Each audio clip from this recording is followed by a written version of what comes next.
মোদি ট্রাম্পের রাজনৈতিক রসায়ন নিয়ে আলোচনা নতুন নয়। একসময় হাউডি মোদি, আবার কখনো নমস্তে ট্রাম্প। দুই নেতার প্রকাশ্যে উষ্ণ সম্পর্ক বহুবারই বিশ্ব রাজনীতির আলোচনায় এসেছে। এবার সেই সম্পর্কের তালিকায় যেন যোগ হলো নতুন এক অধ্যায়।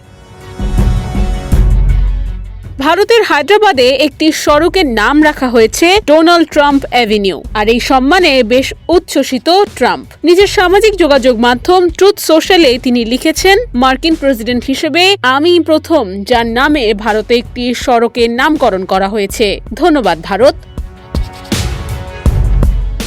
নতুন এই সড়কটি হায়দ্রাবাদের সেই এলাকাতেই যেখানে মাইক্রোসফট, গুগল, অ্যামাজনের মতন মার্কিন প্রযুক্তি জয়েন্টগুলোর অফিস রয়েছে। তেলেঙ্গানা সরকার বলছে এটি ভারত যুক্তরাষ্ট্র সম্পর্কের প্রতি সম্মান এবং দুই দেশের কৌশলগত অংশীদারিত্বের প্রতীক।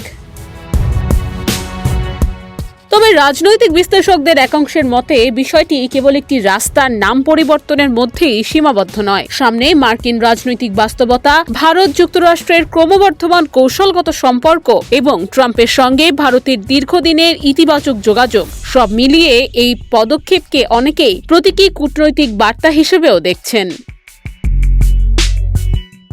অন্যদিকে সামাজিক যোগাযোগ মাধ্যমে শুরু হয়েছে মজার সব আলোচনা। কেউ লিখছেন, বন্ধুত্ব যখন এতটাই গভীর তখন রাস্তার নাম তো শুধু শুরু। আবার কেউ মন্তব্য করেছেন, মোদি ট্রাম্প বন্ধুত্বের এবার স্থায়ী ঠিকানাও হয়ে গেল।